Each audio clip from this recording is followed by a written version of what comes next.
Same kind of question I asked KG.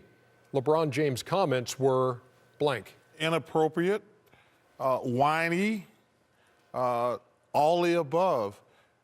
The Cleveland Cavaliers, they have given him everything he wanted. They have the highest payroll in NBA history.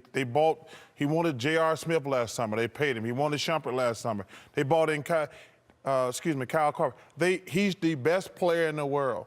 Does he want all the good players? He don't want to compete? He is an amazing player. But this notion, they're the defending champs. And for him to be trying to hold anything over Dan Gilbert's head, and I love all these wild punk-ass reporters on television who's afraid to call out LeBron. LeBron's a great player and a great guy. But this notion that he's got to have all the best players on his team. He's got Kyrie Irving and Kevin Love. He wants everybody. He don't want to compete. He want to be the favorite all the time. It just pisses me off that a guy that great don't want to compete. His comments were what, Kenny? Inappropriate. And you stole his answer. Yeah, it was inappropriate. And you cheated off my test. That's why he's successful today. But I'll tell you what. Everyone has his perspective. This is our perspective. But we can't understand your perspective when you are the best player in the world. We can't understand your perspective when you have 2 All-Stars. We just can't understand it. So it's like the guy who says, well, you know, I got a Lamborghini, I got a Bentley and a Ferrari, but I need an everyday car, man, to get. We can't understand that perspective, man. I'm sorry. You have 3 of the best cars in the world. So, and you need an everyday Chevy to get you around, a U-Haul things around. We can't have sympathy for you. You could have that perspective, but we can give you no sympathy when you are LeBron James, the best player in the world, with all of those tools, top-heavy tools. We cannot have any sympathy. That's my understanding of it. Shaq.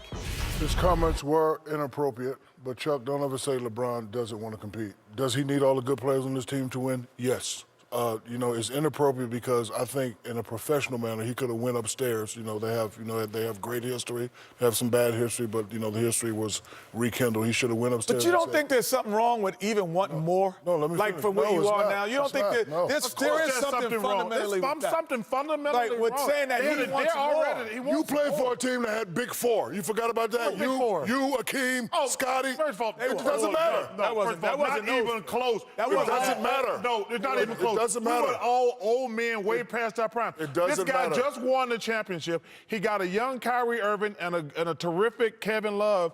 And but it takes more than that to win the championship. They just won the championship. What do you mean it takes more? Okay. They just won the championship. First of all, you know nothing about going back-to-back. I do, and Kenny do.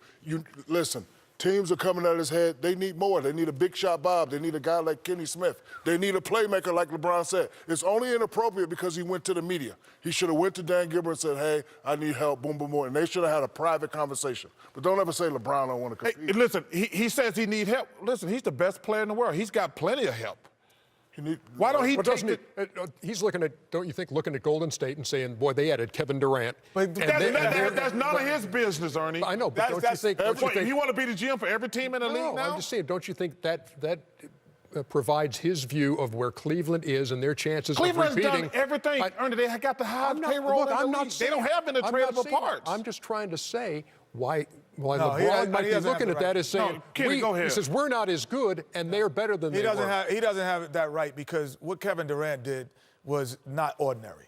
That was extraordinary. That doesn't happen in our lifetime. That's the first time that's happened in basketball lifetime, where a guy who was on a team that was up 3-1 and was about to go to the NBA Finals goes to the team that beats them. That doesn't happen. So you cannot compare what Golden State has to what the world has.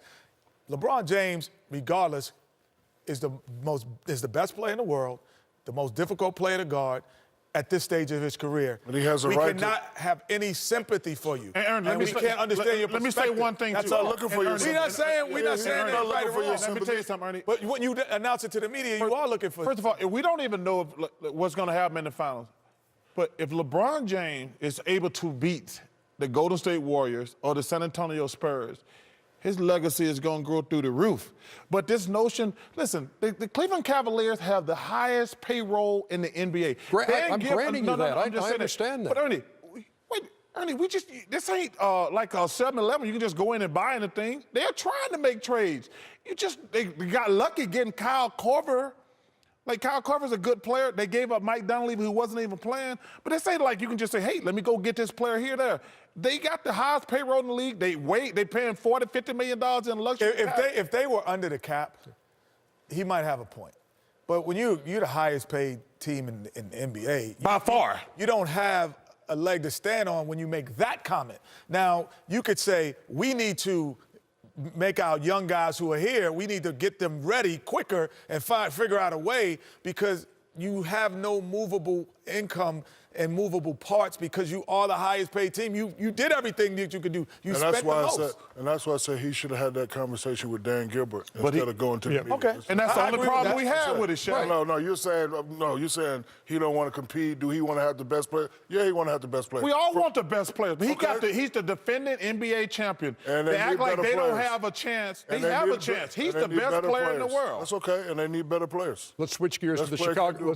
Let's switch gears to the Chicago situation. Could things be any worse in that locker room right now? You have Butler and Wade after the game, and then you have Rondo the next day seemingly taking shots at those guys. No, he did. He took shots. Yeah, I mean, but first of all, Rondo was 100% correct. You know, those two guys, one guy's won championship, one guy's a good player. It's easy to blame everybody else instead of trying to make those guys around them better. Ernie, they have blown 2 10-point leads with 2 minutes to go with Wade and Butler. They have to take some responsibility for that. This is very simple to me. Dwayne Wade has been a hell of a player. He's an aging superstar. Miami did not want to pay him. They let him go. He thought it'd be a great story, him going back to Chicago. They stink, and he wants to get out. That's plain and that's simple. Yeah, I mean, I agree with Chuck, and I agree with Rondo, honestly, because you look at, I played with one of the best players ever played, Hakeem Olajuwon. When he was frustrated at one time at the team, he called out a guy in the locker room. He said, Adrian Caldwell, if you don't come to practice early with me and play me one-on-one, we know you don't want to play now. We know you don't want to play. What happens? The next 15 days, him and Adrian Caldwell playing one-on-one every day. Adrian starts getting to the lineup. A lot of times when guys are talking into the microphone, as Kevin said it, I felt like I was on Kevin Garnett's team, and I'm listening. I got a bird's-eye view of what he says to his team. That was probably the best Area 21 I've seen. But the fact that he comes in and able to say it to all you got to do is walk over. Hey, Chuck, man, I got a problem. You're not passing the ball out to double team. But when you go into the microphone and say it, it's almost like a cop-out, and it's a little cowardly because you don't want to face the music. It almost feels cowardly to your team mates when you do that first, when you don't do that last. Now, if you've done that and you've gone through all of these routes, and you're like, I've talked to him, I went here, I've talked to management, I've talked to coaches. We're not ready to play. That's a whole different story. And I think it creates a better environment and it sends a better message. Ernie, I've did both. Have player-only meetings. We fight in the locker room. I, called them out in the media. I think it's a test. I think the problem has started because Rondo is having problems with the coaching staff. That right there can split the locker room a little bit. And then, I don't like to call that coaching, but I think this is the wrong coach for that type of team. You need a special individual with certain leadership qualities to get everybody to come together. Jesus. Was it good? Was it bad? Just Jesus. That's the only way that team gonna be good. Yeah, you got Benny Chuck, Benny right. Hinn. Yeah, you're right. Jimmy Swaggart. Only God can help that team. They awful. back with more in just a moment.